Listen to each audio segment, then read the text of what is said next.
మీరు అధికారులు అయిందంటే మీ తల్లిదండ్రుల యొక్క కష్టము శ్రమ వాళ్ళ రక్తాన్ని చెమటగా మార్చి మిమ్మల్ని భుజాల మీద మోసిండ్రు కాబట్టి ఇవాళ మీరు అధికారులు అయ్యింది.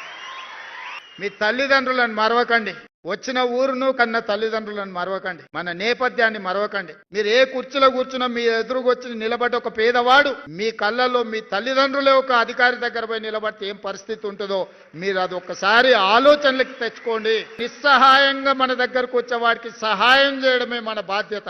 ఈ రోజు మీకు ఇస్తున్న అధికారం నిస్సహాయులకు సహాయంగా అండగా నిలబడే అధికారం ఈ రోజు ఈ ప్రభుత్వం ఇస్తుంది. నేనైనా మీరైనా మనమైనా నిస్సహాయులకు సహాయం అందించడమే మన బాధ్యత. కన్న తల్లిదండ్రులను పుట్టి పెరిగిన సొంత ఊరిని అభివృద్ధి చేసుకోవడం మన బాధ్యత.